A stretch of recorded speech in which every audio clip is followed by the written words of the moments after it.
যখন কোনো American godfather একজন সায়েন্টিস্টের মাধ্যমে এমন একটি ওয়েপন আবিষ্কার করে, সেটা যদি কোনো একটা দেশ নিজেদের আন্ডারে নিতে পারে, তাহলে পৃথিবীতে যতগুলো দেশ রয়েছে তারা সবাই ওই দেশের সামনে মাথা নত করে থাকবে।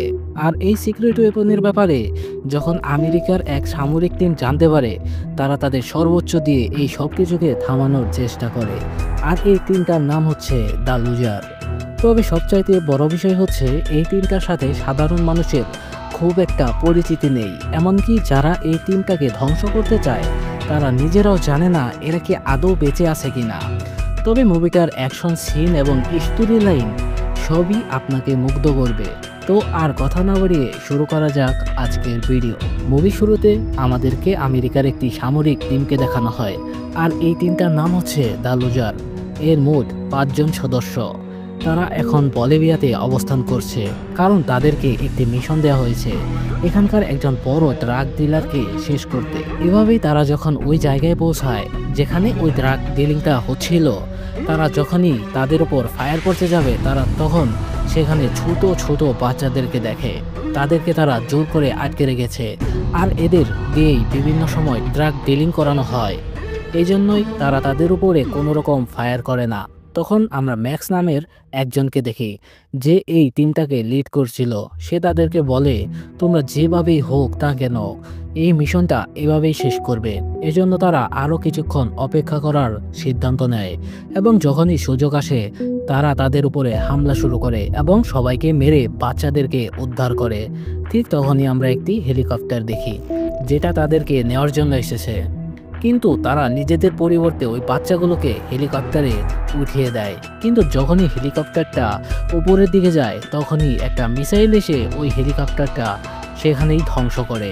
আর তারা এসব কিছু দেখে ভালোভাবেই বুঝতে পারে এই পুরো বিষয়টা তাদেরকে শেষ করার জন্যই।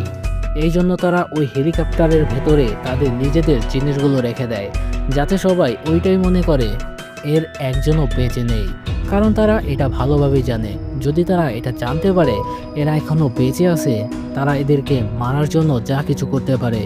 আর এভাবেই সবাই বলিভিয়াতে আটকা পড়ে যায়, কারণ তাদের এখান থেকে বের হবার পাসপোর্ট অথবা অতটাও টাকা নেই। দেখতে দেখতে 4 মাস কেটে যায়, কিন্তু অনেকটা বছর কেটে যাওয়ার পরেও তার কেউই এখান থেকে বের হবার বন্দোবস্ত করতে পারে না। এভাবে একদিন ক্লে যখন একটি ভারে বসেছিল, তখনই আমরা আয়শা নামে একটি মেয়েকে দেখি, যে ক্লের সাথে ক্লোজ হওয়ার চেষ্টা করে। ক্লে তখন মেয়েটিকে হোটেলের মধ্যে নিয়ে যায়, যেখানে আমরা আয়শাকে দেখি যে ওয়াশরুমে যাওয়ার বাহানা দেখিয়ে তার সাথে একটি বন্দুক নিয়ে আসে। তবে ক্লে তাকে ধরে ফেলে। সে যখনই তার উপর হামলা করতে যাবে তার আগেই ক্লে তার উপর হামলা করে দেয়। আর এভাবেই তাদের মধ্যে ফাইট শুরু হয়, যেখানে আয়শা ক্লের সাথে এমনভাবে ফাইট করছিল যে যেটা দেখে ক্লে প্রচণ্ড ইমপ্রেস হয়। এর জন্য সে আয়শাকে জিজ্ঞেস করে, তুমি কেন আমার উপর হামলা করলে? তুমি আমার কাছে কি চাও? এরপর আয়শা তাকে বলে, আমি ম্যাক্সের থেকে বদলা নিতে চাই। তুমি যদি আমাকে ম্যাক্সের থেকে বদলা নিতে সাহায্য করো, তাহলে আমি তোমাদেরকে এই দেশ থেকে বেরোতে নয়, বরং তোমরা আগে যে পজিশনে ছিলে তোমাদেরকে ওই পজিশনটাও ফিরিয়ে দেব। পরবর্তীতে আমরা ক্লে এবং বাকি লোকদেরকে দেখি, তারাও আয়শার সাথে দেখা করে।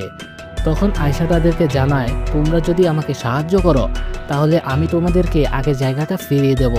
আমার ক্ষমতা সম্পর্কে তোমাদের কোনো ধারণাই নেই। তোমাদেরকে আগের জায়গায় ফিরিয়ে নেওয়া আমার জন্য একেবারেই সহজ, কিন্তু বিনিময়ে তোমাদেরকে আমার হয়ে কাজ করতে হবে। যেহেতু তাদের কাছে কোনো অপশন ছিল না, এই জন্য তারাও রাজি হয়ে যায়। আয়শা তাদেরকে আমেরিকাতে নিয়ে যায়। আর অন্যদিকে আমরা ম্যাক্সকে দেখি, যে দুবাইতে একটি নতুন ডিলিংয়ের ডিসকাস করছে, যেটা একটি মিসাইলের ডিলিং। তারা মিসাইলটিকে একটি আইল্যান্ডের উপর বিস্ফোরণ করে, যার ফলে ওই আইল্যান্ডটি পানির সাথে মিশে যায়। আর তারা এখন মিসাইলটাকে চায়নার কাছে বিক্রি করতে যায়। অন্যদিকে আমরা আয়শা এবং ক্লেদেরকে দেখি, যারা তাদের পরবর্তী মিশন নিয়ে ডিসকাস করছে, যেখানে রক আয়শাকে এটা জিজ্ঞাসা করে, তোমার ম্যাক্সের সাথে শত্রুতা কিসের? তখন আয়শা তাদেরকে বলে, ম্যাক্স অনেক ভয়ানক মিসাইলে ডিলিং করতে যাচ্ছে, আর আমাদেরকে ওকে যেভাবেই হোক আটকাতে হবে। আর এই পুরো কাজটাতে তোমরাই আমাকে সাহায্য করতে পারো। কিন্তু এখানে আমরা রককে দেখি, যে আয়শাকে একদমই বিশ্বাস করতে পারছিল না, এজন্য সে তার উপরে বন্দুক তাক করে। তখন ক্লে তাকে আটকায়। লোক তখন ক্লেকে বলে, যদি আমরা ধরা খাই তাহলে এ আমার হাত থেকে কোনোভাবেই বাঁচতে পারবে না। পরবর্তীতে তারা যখন শহরের মধ্য দিয়ে যাচ্ছিল তখন তারা একটি কাভার ভ্যানকে দেখে, যেটার আগে পরে বেশ কয়েকটি গাড়ি এবং প্রচুর সিকিউরিটি। ক্লে এটা ভালোভাবে বুঝতে পারে, নিশ্চিত এটাই ম্যাক্স। তারা ওই গাড়িটার ভেতরে একটি ট্রেকার লাগিয়ে দেয় আর এভাবে তারা গাড়িগুলোকে ফলো করতে শুরু করে। গাড়িগুলো যখন শহরের মধ্য দিয়ে যাচ্ছিল তখন আমরা একজন স্নাইপারকে দেখি, যে তার নিশানা ঠিক করে ঠিক তখনই আমরা সিকিউরিটি অফিসারদেরকে দেখি যারা গাড়ি থেকে বেরিয়ে যায়, কারণ তারা এটা অনুমান করেছিল নিশ্চয়ই তাদের উপরে বড় কোনো হামলা হতে যাচ্ছে। আর এখানে আমরা ক্লে এবং বাকি লোকদেরকে দেখি যারা তাদের উপরে স্মোক গ্রেনেড ছুড়ে মারে।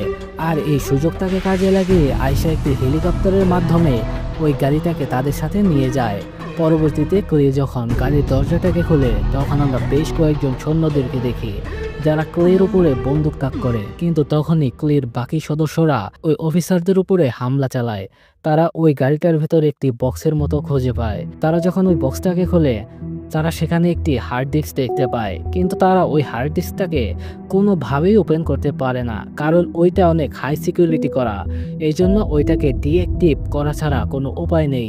ক্লে যখন ওই হার্ড ডিস্কটাকে দেখে সে সেটা ভালোভাবে বুঝতে পারে আয়েশা তাদেরকে ভুল পথে পরিচালনা করেছে, কারণ সে ম্যাক্স না বরং এই হার্ড ডিস্কটার পেছনে পড়েছিল।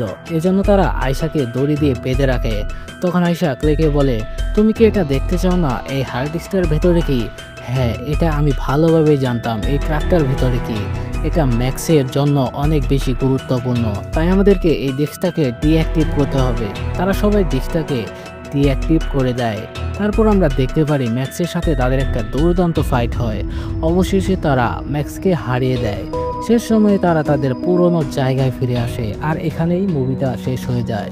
তো কেমন লাগলো বন্ধুরা আজকের ভিডিও অবশ্যই কমেন্ট করে জানাবে, আর চ্যানেলে নতুন হলে একটি সাবস্ক্রাইব করে দেবে। দেখা হচ্ছে পরের ভিডিওতে। বাই।